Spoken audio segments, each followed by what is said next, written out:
Hey friends, how's it going? We're stoked to have you tuning into our YouTube channel, and we want to give a big shout out for joining us. Today we're discussing vital political developments in America and Europe and how they're shaping the future for all of us. Hey guys, my name is Alyona Kurbanova, and joining us today is Mark Feygin. Hey Mark, how's it going? Glad to welcome Alyona. Glad to welcome all the viewers of the channel. Friends, taking the opportunity, of course, I'll remind you that it's impossible to imagine us breaking through the walls of YouTube without your help and support. Don't forget to support us. Be sure to leave your like. That way we become more noticeable to other YouTube users. And of course, subscribe to our YouTube channel. Stay with us. Mark, we are still eagerly anticipating support from American congressmen, politicians, specifically senators. Senators pushing to allocate support package for Ukraine. Anyone who keeps up with news from Ukraine knows we're going through tough time. Many US media are reporting on this. We're retracting somewhere. Non-stop bombardments that persist. Kharkiv and Odessa, which are currently experiencing a blackout. Therefore, based on the most recent information, Americans are expected to return by approximately April 9th, with American politicians resuming their work.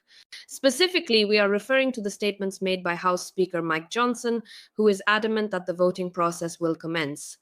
The only thing that is practically certain right now is that it will be credit money. You can call it lend-lease if you want, or we can just call it a loan. But, Ukraine won't get any more free money because American taxpayers are already questioning how much they're helping us.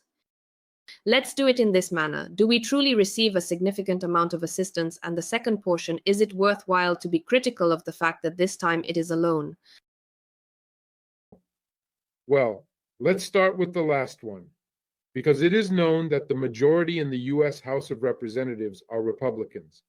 And these almost 4 months, the question of aid to Ukraine cannot be resolved by a decision of the House of Representatives. So it largely falls on the conscience of the Republican Party and Republican congressmen. The idea of a loan is an idea expressed by candidate Trump: free, indefinite, and so on. A credit is akin to some sort of reconciliatory, compromise form of resolving the issue of providing assistance to Ukraine, serving as a means of financial support. Seems like it is $60 billion. Is this a lot or a little? Well, there is something to compare.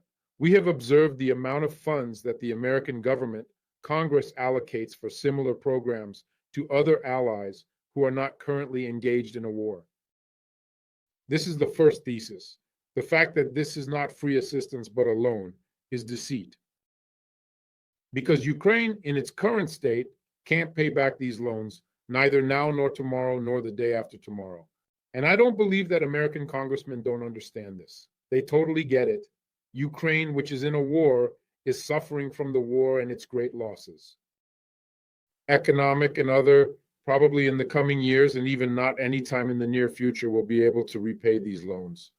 Even if we assume that we will wait, Ukraine will wait for reparations from the aggressor nation, Putin's Russia, which is causing economic, social, demographic, and other forms of destruction in Ukraine. I think probably this compromise was reached with the administration in Washington, and more likely, my prediction is a decision will be made. It has been accepted for a long time already, and the reason here is not that it is a money problem that should be allocated from the funds of American taxpayers. And of course, that's important too. And the thing is, during the pre-election campaign, during the campaign that culminates in the November elections, neither side, neither the Republican candidate nor the Democratic candidate, neither Biden nor Trump, are willing to take responsibility for not just Ukraine's defeat in the war, but for any significant territorial losses that Ukraine may suffer if this aid is not allocated. This is a question that goes beyond just American politics, just European politics. This is a question of global politics. No matter what anyone says, even from the isolationist camp, from the ranks of conservatives, Republicans, nevertheless, the United States is responsible for what is happening in Ukraine by supporting this Ukraine in the war as allies, as key allies.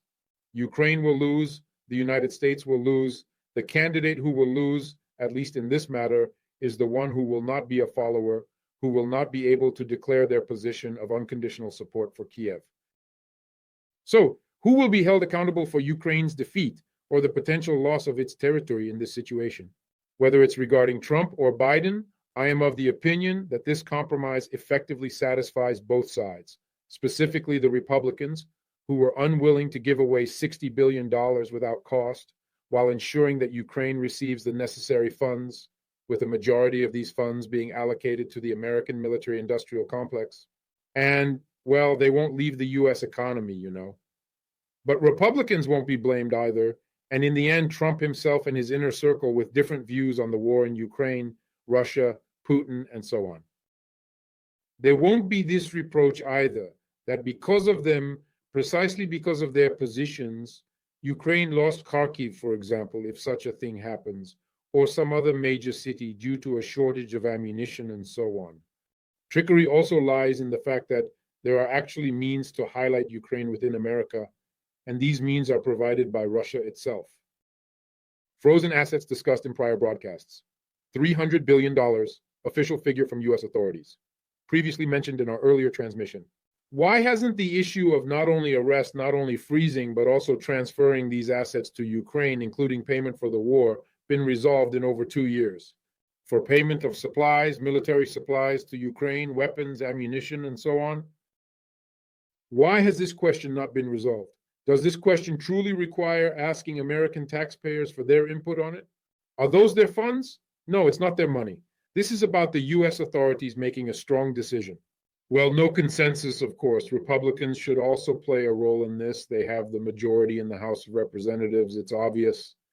But couldn't this question have been resolved? So it turns out that this is not a problem of allocating funds. This is a question of political will and readiness to engage in direct conflict with Moscow. I thought that one candidate, another candidate, Trump and Biden. By the way, Trump has more complaints. They should demonstrate their independence from Moscow's pressure. Moscow, of course, will object to the requisition of its 300 billion assets from the Central Bank of Russia invested in American securities, and to the allocation of 60 billion taxpayer dollars as American military aid, even if it is presented as a non-repayable and indefinite loan. Moscow, in principle, opposes it. So it's a matter of the stance of the main politicians who make decisions in the USA or influence these decisions, and Trump today, as the main nominee from the Republican Party, undoubtedly influences these decisions. He has the power to block the timely decision to allocate this aid, which has been happening for a period of 4 months now in Congress. Johnson, by the way, is the speaker, and he's pretty close to Trump's inner circle and Trump himself. So the responsibility lies more on the Republicans. Mostly on them, no matter what they say there. The question is different. In America, they really love winners.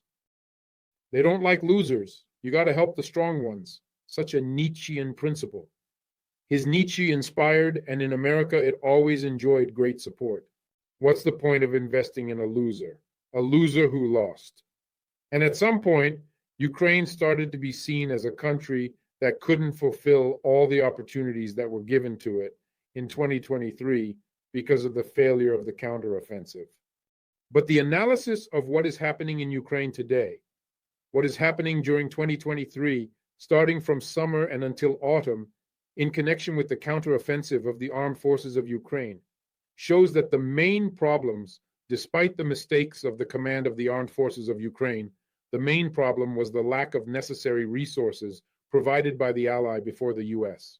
These are aircrafts, these are long-range missiles, these are a substantial amount more ammunition in the form of shells and so on and so forth. These are air defense systems that were supposed to protect the territory of Ukraine much more effectively, and so forth and so forth and so forth. Is there any way to overcome this at the present moment? Well, you can always do it, in principle. The American military-industrial complex and American reserves allow for a significant increase in the supply of weapons and ammunition to Ukraine. And nobody mentioned that the 23-year failure, specifically the counteroffensive of the Ukrainian armed forces in the south, cannot be transformed into a more successful outcome in 2024. That could potentially change if the Ukrainian armed forces are able to acquire planes, obtain ammunition, procure missiles, and so on. But you just got to give it a try. You got to do it. It's better to regret what you've done than what you haven't done. Well, duh. However, if you did not take any action, it is foolish and challenging to hold the Ukrainian armed forces and the Ukrainian leadership accountable for their lack of success. There's a second aspect that's really important. Can the American establishment afford Putin's victory in principle? Not Ukraine's loss, but Putin's win. These are different, but still significant in their own ways. Putin's victory, which will lead to consequences that the United States will have to deal with. I'm saying it's not just Biden, not just the Dems, but the Republicans can't afford this either. Because two wars, the First and Second World Wars in the 20th century, demonstrated that the premature engagement of the United States in war led to significantly higher expenses, encompassing human, economic, and other dimensions, originating from the United States of America. No matter how successful the outcome of World War II was, for example, for the United States, specifically after it, the United States gained the status of a superpower, the main power in the world. Nevertheless, the costs were great, significant, and so on.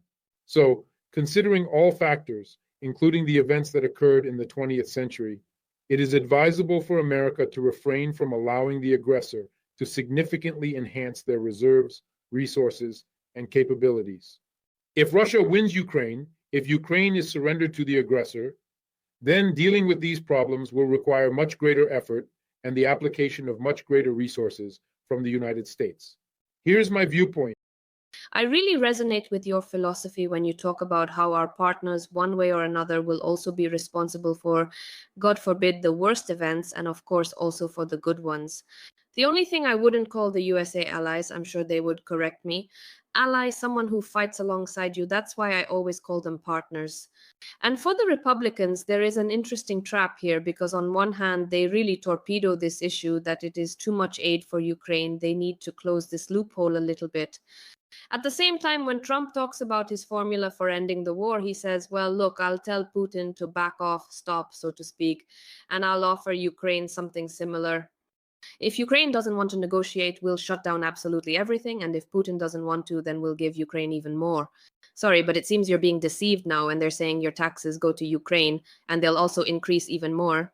The formula is so-so. At the same time, so our viewers don't think that we're like sympathizing with someone. No, we have something to say about the Democrats too, because President Zelensky commented on the Western press about how the USA is reacting to strikes on oil facilities on the territory of the Russian Federation. And the president said that the reaction wasn't positive. Yeah, he said it very diplomatically. And then he said, if you don't want to, if you don't like it, there are restraints, attacks 300 kilometers. They will help us a lot. We will solve our issues exclusively on the territory of Ukraine, in the occupied areas and beyond. So it appears that the Democratic admin is kind of making mistakes. We still do not understand what the heck they want. The current Democratic administration is open to conducting negotiations with Moscow and is willing to engage in dialogue with them. You bet. The arrival of Jack Sullivan, who is Biden's national security advisor in Kyiv, was specifically related to this matter. Kiev is advocating for negotiations, but this advocacy for negotiations with Moscow does not imply that Washington has a comprehensive understanding of Moscow's position. Furthermore, Washington, despite acknowledging that Moscow is deceptive in its peaceful intentions, is still willing to conduct negotiations with Kiev, as it values the importance of engaging in diplomatic talks, and probably and most likely trying to convince President Zelensky to take responsibility for such negotiations. The thing is, public opinion in Ukraine is against these negotiations. Why? Because these negotiations imply one-sided concessions from Kiev. They don't expect any concessions from Moscow. And what are they wearing? What are they like? Question about the border. See how he's changing, transforming. Ukraine's stance, per President Zelensky, aligns with peace formula, adhering to NTL, law, respecting sovereignty, maintaining 1991 borders. Now, there are voices saying that we need to soften these requirements, and President Zelensky himself says that to start negotiations, it's enough if an agreement is reached on the borders of February 2022, at the time the war started. This is a high-quality, significant change in the position of the Kiev leadership. This doesn't mean that negotiations will start immediately, but such an urging to negotiate, such an atmosphere conducive to negotiations, helps Democratic Party candidate Biden have a significant advantage in the elections in the United States of America.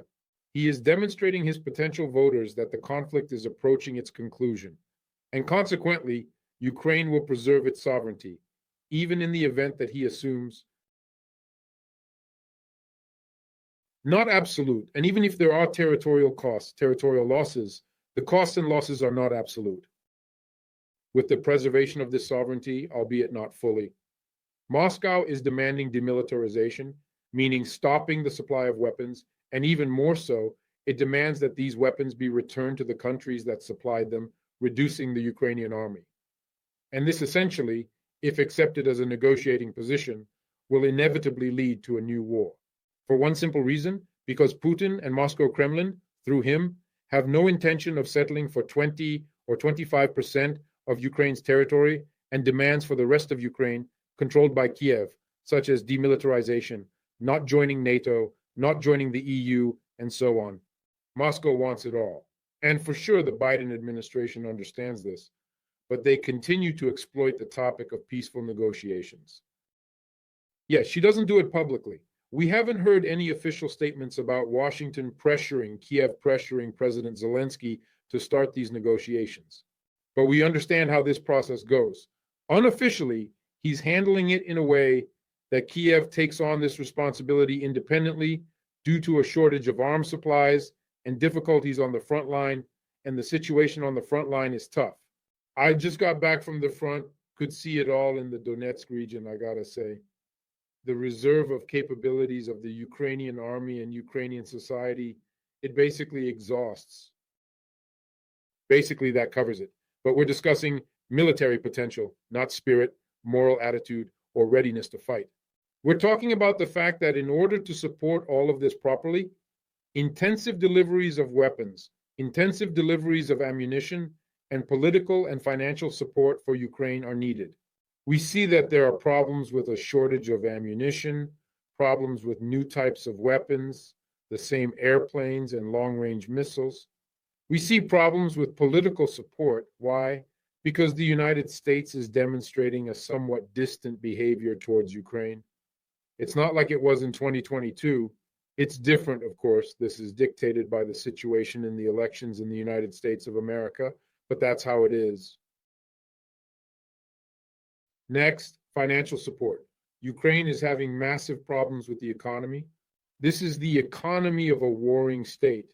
Well, you can't approach it with the same criteria and approaches that the United States Washington official publicly articulate towards Ukraine, as if this country is not at war, as if this country is not exerting all its efforts to prevent the final occupation of the entire territory of Ukraine. And what's more, when we talk about the current Democratic and Republican establishment, through their actions, is provoking the actual surrender of Ukraine's interests. We need to talk about how Putin, who has no intention of settling for small demands, is demanding much more. He has far-reaching plans that will extend to all of Eastern Europe, the former Soviet Union countries, Finland, and several other countries that were once within the sphere of influence of the old Soviet Moscow. This question is in Washington, not Europe. Things differ in Europe. But in Washington, in America now, they're actively hiding it. You be judge. Trump says, I'll make deal with Putin in 24 HRS. Is he only discussing Ukraine? Will he sort out the European security issues? He'll negotiate the impossibility of Russian troops breaking into the Suwalki corridor, the increasing Russian army, and the capture of Moldova? Will he negotiate about this or only about Ukraine? My thesis is that he, like the demandmentee, can't reach an agreement with Putin on this issue, or anything for that matter. Allow me to add one more very important aspect, I believe. This is what Matthew Miller, a representative of the US State Department, said, that America clearly is clear, collaborates with all its European partners, NATO partners, and Macron, including the President of France. But we won't be sending troops to Ukraine. And mind you, we read in the Western press that Americans were practically livid when Macron suggested that someday, maybe, foreign troops might appear on Ukrainian territory. And what did I think about? First of all, in the USA, they talk about it almost every day now. Journalists ask about it and they answer. But Putin, Russia, his entire power vertical, often speculates, manipulates, and simply tells things that can never be. Here we call it Ponti. Maybe in America it's called something else. And that's why Americans could just as easily play on the increase. We are uncertain. We will play it by ear. We cannot say no because we do not know what tomorrow brings and we need to remain flexible. But at the same time, they absolutely categorically say no, and accordingly, they don't use Putin's own weapons against him. Why? It's all very simple. You see, Putin can afford to make irresponsible statements and pursue the same policy. Yeah, rhetorically. Yeah, that's not happening yet. But you'll easily hear from Putin in Moscow to a lesser extent, from his entourage to a greater extent, threats of nuclear weapons use, threats to solve the problems of a number of Eastern European countries, defending, contradicting, more precisely, Moscow's interests in terms of security. They easily throw around these words, and there should be a reaction to them. Western countries cannot afford it. They are much more cautious, much more compromising, much more adhering to international law norms and the requirements that are addressed to such countries, commitments taken by them. You understand the commitments regarding nuclear weapons, aggressive policies, and everything else, you know? And in this rhetorical game, the one who is more cautious loses, not the one who is more aggressive. Someone will say, of course, responsible policy. It does not involve the possibility of resorting to such rhetoric. Irresponsible politicians do this. Moscow pursues a reckless policy, ignoring international law norms and obligatory agreements it has undertaken. But you see, at this moment is a special time. It is wartime at this moment. This would all be suitable if it were not for the war. Yeah, here the roles are changing then. The one who is more reserved, the one who is more consistent, the one who is more principled, the one who respects rights and laws ultimately wins, while their violator loses. But when it comes to war, the rules change. What was unacceptable, what was speculated about, becomes concrete policy. When many people die, the rules change and new ones start. The person who knows how to exploit this situation to their advantage is the one who emerges victorious. And that's why Moscow is saying, look, we've already started a war. Look, we can even start a nuclear war. And instead of getting an answer, then we ourselves will start a war against you. We hear something else. Absolutely not. There is no way. We are not ready to respond to your threats with the same threats. There is no way we are prepared for that. And the person who gives up loses, even in terms of speech. Not to mention the fact that it can be easily transformed from words into actions. And that's why Macron, who just made a very decisive attempt to play on the same rhetorical field, saying that, yes, we can send our limited contingent of French military personnel, possibly from the French Foreign Legion, to Ukraine, he tried to equate the situation with Moscow, but there is inactive support from other allies, including NATO and Washington itself. She really brought down the quality of this game, you know? Now, if all the countries, including the United States, France, and others, were to say that we ain't scared of a direct confrontation, we're ready to get involved in a war and go head to head with Moscow, even up to a nuclear war, under certain circumstances, of course. I assure you, the situation would have been different. What is the point? It is simple: to end the war in Ukraine. Put an end to the war in Ukraine, which implies preserving Ukraine's sovereignty and allowing it to freely choose its path to the West or somewhere else. That's it. This policy lacks a goal, an aggressive goal towards Moscow, but Moscow possesses this goal. But in this case, there will be a balance, equalization of forces, means, possibilities. First on a rhetorical level, and then it will create guarantees that it won't escalate into a hot phase. Putin showed something else. He discussed a war with Ukraine. He initiated it. He's now discussing a war with nations in Eastern Europe. The Baltic countries are under this threat, as well as several other countries. So he can pull it off. Where, for example, from Transnistria to Moldova, could an attack to capture Chisinau begin? Why is this impossible? Haven't we seen that before? There's an enclave that's completely controlled by Moscow. It's called Transnistria. This could occur in the Suwalki corridor. To penetrate this corridor via Lithuania, the Kaliningrad region, a Russian enclave without a shared border with the main territory of Russia itself. Why is it impossible? That is indeed very much possible. Therefore, a rhetorical defeat often leads to a practical defeat and ultimately results in a defeat in actions taken or decisions made. Therefore, do not dismiss the rhetorical game and do not fear engaging in verbal jabs or exchanges of words. We got to respond to Moscow's hits with the same kind of hits, verbal hits, from the West. and be ready to convert words practical matters. Yeah, I would remind our viewers that we're just in the middle of this story. It's still far from its conclusion. And Putin, for real, and Russia and Russians, they see weakness and take advantage of this opportunity to strike. That's exactly how it was with Ukraine, and there's no doubt that something like this can happen with European countries and not only. Friends, that's a wrap for us, and don't forget, before you leave our live stream, be sure to show your support with a like. Don't forget to subscribe to our YouTube channel, and of course, all your comments, all your kind words or feedback, it's all very important. Join our discussion, share your perspective in the comments, it's highly valuable to us. Mark, thanks a lot, and see you soon. Thank you, Alyona, and thanks to all the viewers.